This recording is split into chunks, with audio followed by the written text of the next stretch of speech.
Hello, and thanks for coming along to And We Have an Office Dog, the digital agency podcast where we talk to agency owner-directors and learn more about what makes them tick. From the things that make them similar to the things they'd rather have known sooner, where they've had success and where they've learned some hard lessons. All will be revealed with your host, Chris Simmons, the agency coach, and he'll be talking to a different awesome agency person in each episode, asking them 4 questions and seeing where the conversation takes us over the next 25 minutes. Okay, so let us begin. Over to you, Chris. Thanks, voiceover guy. And on the podcast today, we've got Gareth Hoyle from Marketing Signals. Hi, Gareth. Hello. This isn't a year since we spoke, but it does feel like a year since we spoke. So we're going to have a good conversation, I think, right now. How have you been? How has the business? I think it's been 10 months, Chris. Almost a year. Well, it could well have been, actually. Yeah, it has. We've you've been very busy, and we'll cover quite a lot of that. How has the last year been on aggregate? Good? Yeah, I'd say 7 out of 10. It's good. Well, it is good. I prefer an 8 or a 9. I mean, I'm never going to be a 10, Chris. My hyperactive brain doesn't allow me to ever be a 10. There's always something wrong somewhere. There's always something to adjust. Improved. Yeah, absolutely. But yeah, I'd say over 12 months are 7. Some months are 9, some months are 4. But I think that is agency life. I'm trying to, as I'm sure we're covering a bit, I'm trying to flatten out the feast and famine of agency life. Yeah, and it's a challenge, shall we say? But yeah, I'm happy. I'm smiling. I'm in my new house. I'm in my new office, so that's good. I've got some workspace within my home that allows me to mentally deal with the fact that we're fully remote now. So yeah, I'm as happy as Gareth can be. Good, and it's nice to see your smile. So what's changed in the last year? What's been some of the major developments in the agency? How have you adapted to those? Well, we now do a 4-day work week, which is something that I hadn't noticed that you were doing a 4-day work week. You were very quiet about that.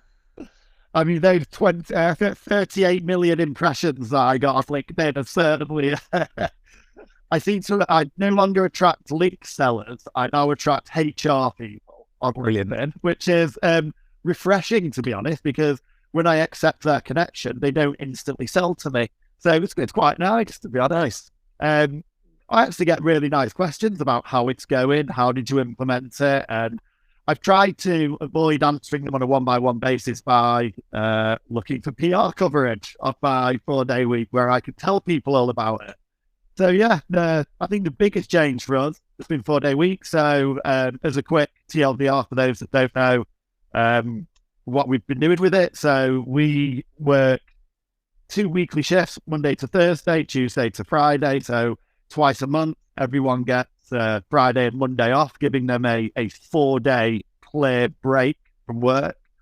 A full-time employee, if you like now, is 32 hours of output. So we've not elongated any days. The idea being that you spend less time faffing, for want of a better phrase, and more time just getting your job done, so that your reward is that extra day off. Had a lot of pushback from Americans because I believe that at 32 hours you're not classed as a full-time employee, therefore you don't get as many benefits. We've done this with no loss of benefits, no loss of holiday allowance, no loss of pension contribution, nothing. We just thought that less in Hoyle parlance, less dicking around and more getting on with it means that you should be able to do what I consider to be enough output in 5 days, in 4 days. And it's been 6 months at least now since we did it, and it's going really well. I don't think we could go back. I think contractually we couldn't go back, but I also think that in terms of agency culture and the workforce happiness, we wouldn't go back, to be honest. No chance. So 2 questions. One, a little bit facetiously, has it changed? In the agency, has it changed from kind of like you say, a bit dicking around? Have you seen more of this meeting could have been an email style stuff, as in less people are bothered about hour-long meetings when you could have just a written exchange? Has that happened? What's happened in terms of the dicking around bit? Yeah, well, we've always been quite good at this should have been an email, and that email could also have just been a Slack update, let's be honest. Yep. So there is trying to move everything towards just a real-time chat sort of environment, and we can talk about other chat type stuff when we talk about the changes that we've been making, because that is everywhere at the moment.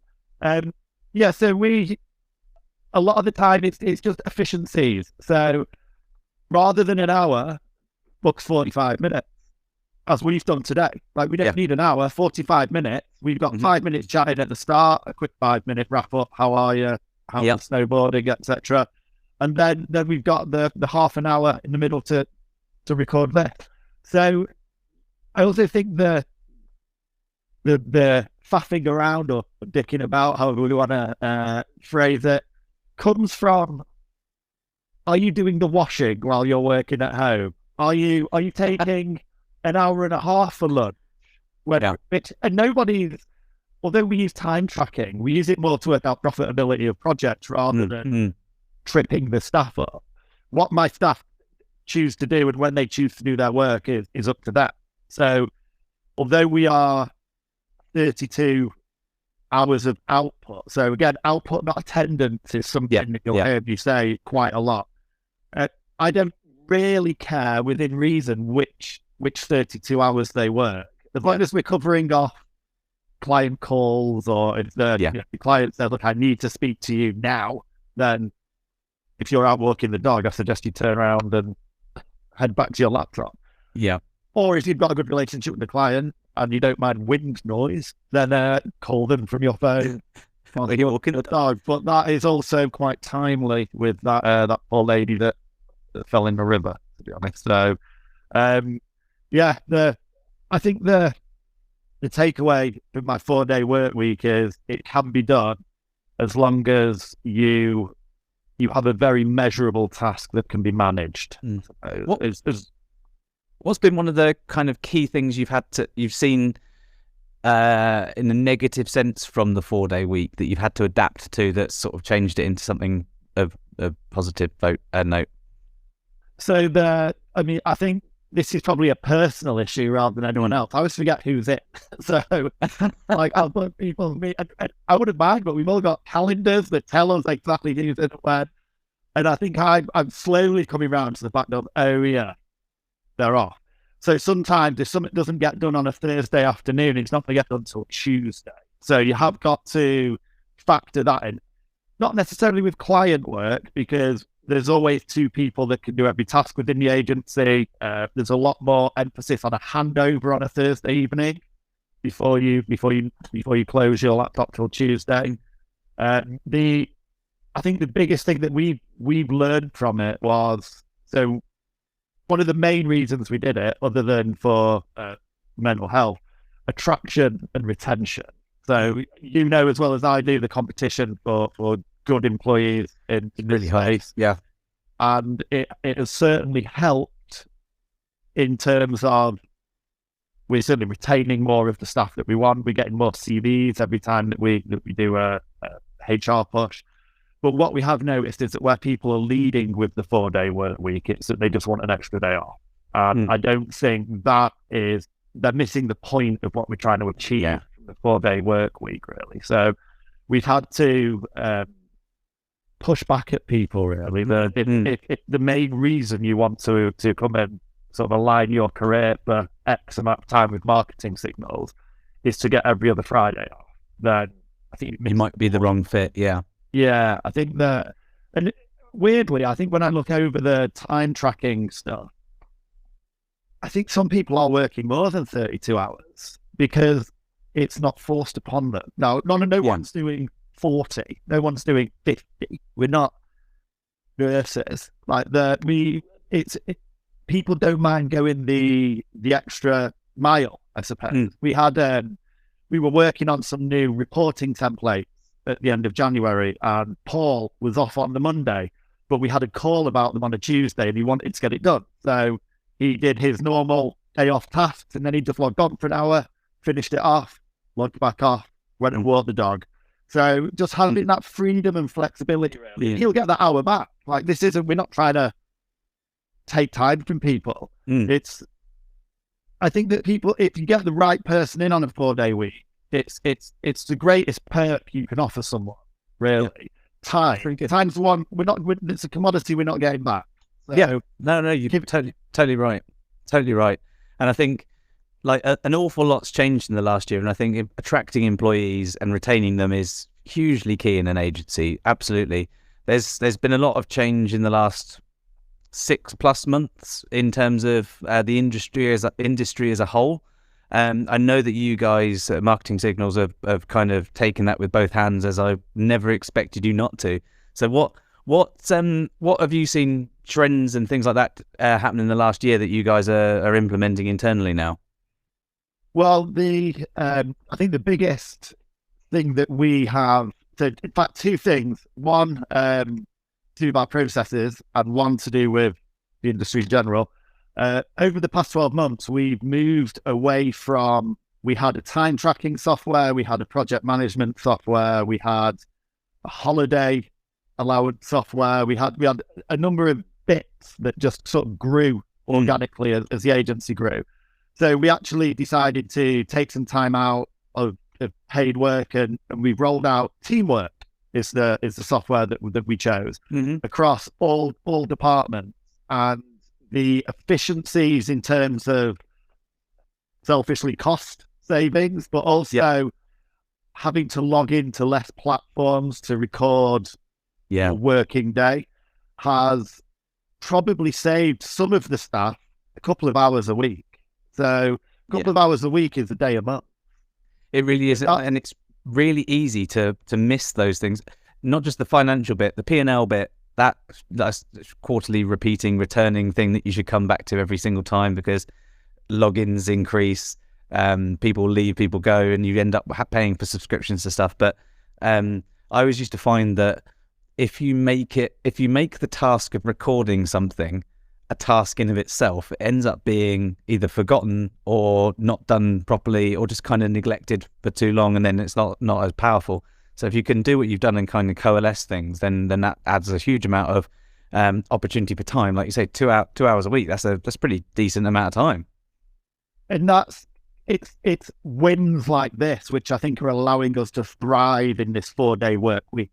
Like it's just efficiencies, and I know I always talk about efficiency and processes, and it's so true.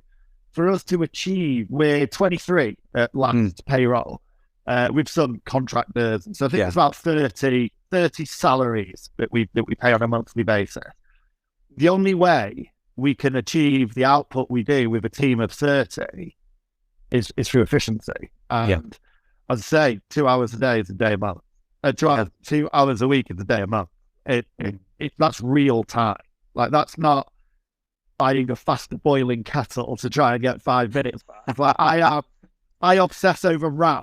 Like, nobody has an underpowered machine in my business, because if Chrome loads quicker, you type quicker, the job gets done quicker. So I just think these little wins.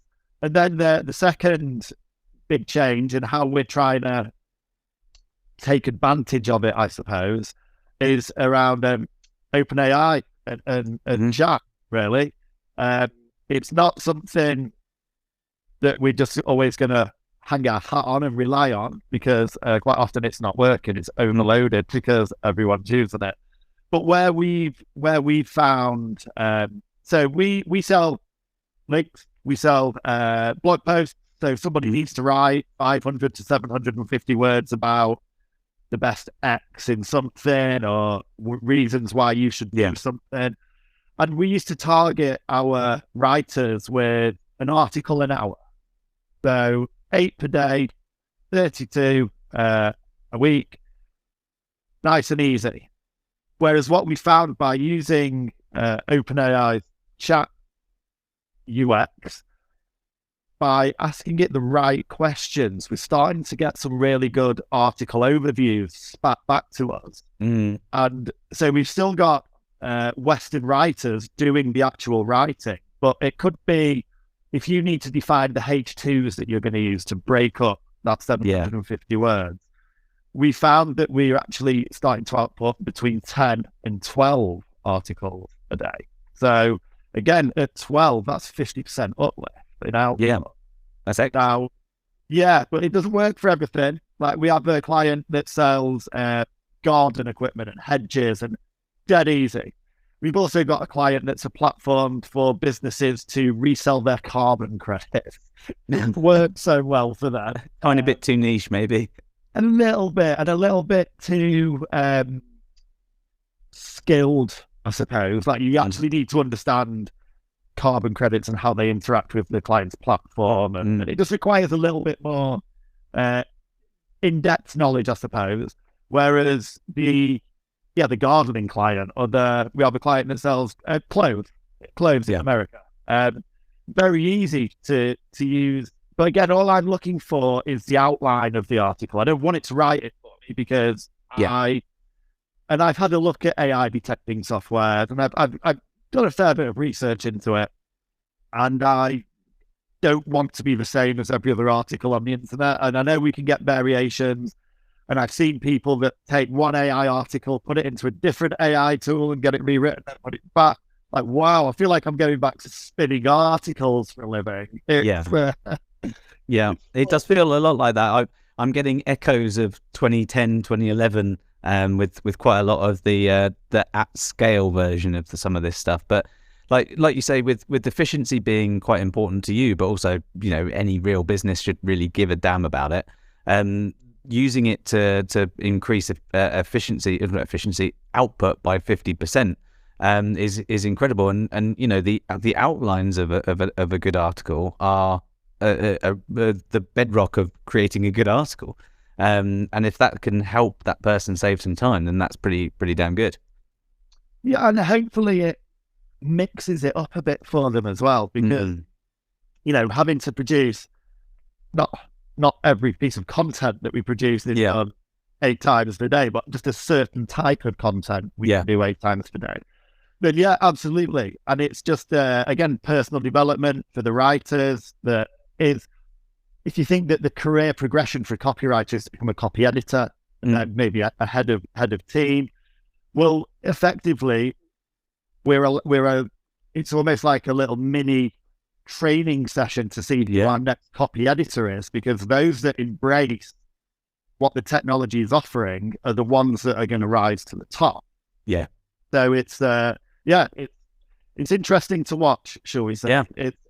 And it's going to change quite quickly, quite radically by the looks of things as well, with GPT-4 coming relatively soon. Agencies are hard to run though, and they take personal and professional tolls and things like that. So in the last say 12 months, how do you think that you've personally and professionally sort of grown and evolved? Yeah, I feel like I am drinking more wine than ever. I feel like I can do that. A couple of standouts over the last 12 months. We work with agency coaches, as you know. I do see the benefits in coaching. It's a lonely life, shall we say. I'm the only director and shareholder in Marketing Signals. I have a couple of my team on equity investment schemes, etc. But fundamentally, it is me making the decisions at the top. So having that coaching infrastructure certainly helps me.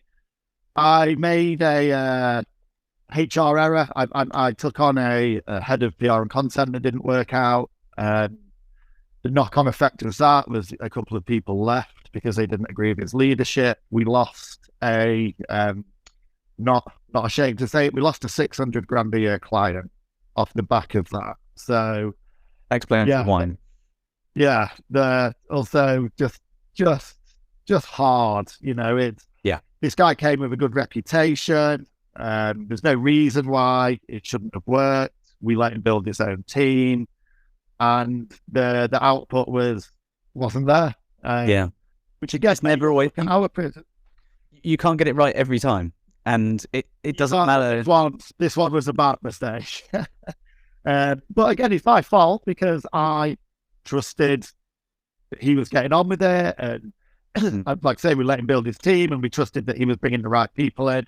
We didn't work out, and you know, shit happens. We move on. The client we lost, I'm still good friends with my contact there. We actually went on holiday together in November, so it's not we've not fallen out. It's just professionally, they've taken a different route, and in hindsight, I don't blame them. Yeah, So I've taken quite a lot of learnings from that. So what do you think? Obviously, hiring is super hard, and guaranteeing someone's perfect for a role is it almost impossible. What have you learned that you probably can use it for future in terms of learning? Yeah, so we now have a dedicated HR person that works part time for us because, like I say, we're 23 full time. Yeah, we staff contractors. We don't need 32 hours a week of HR support.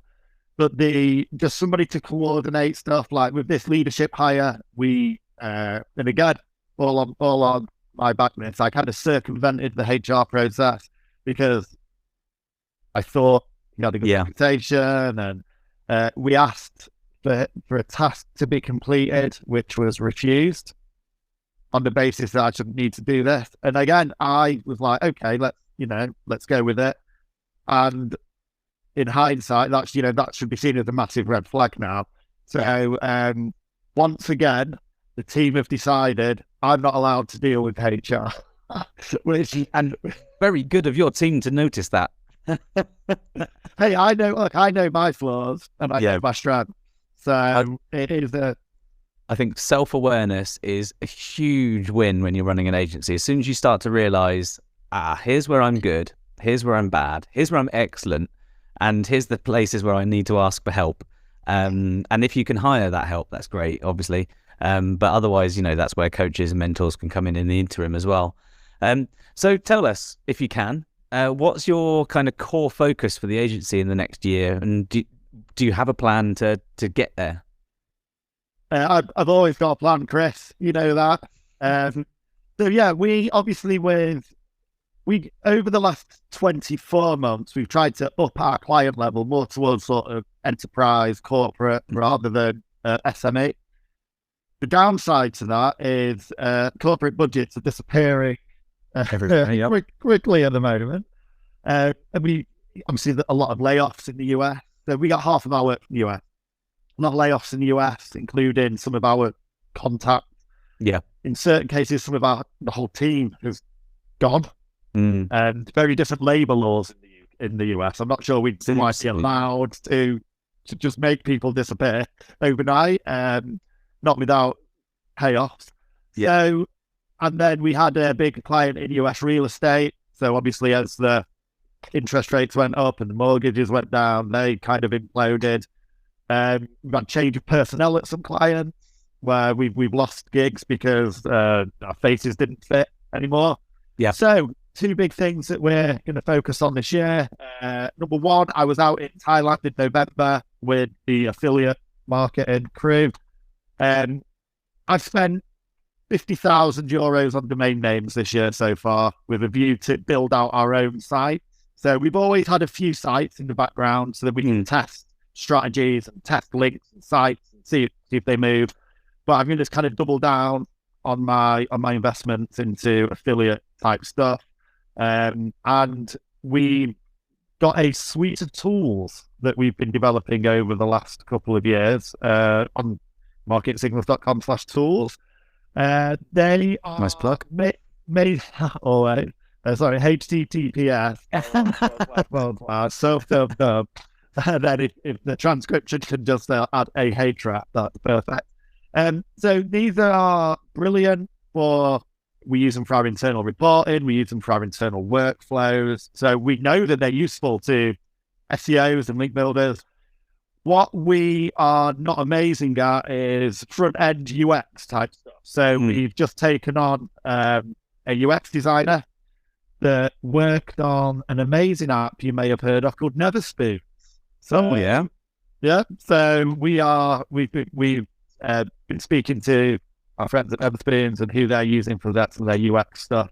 So yeah, we've taken on a front end designer with a view to building out some public facing, nicer UX versions of our useful tools. One of them is for reporting. So page your LinkedIn, we're going to get all the metrics, make it look pretty.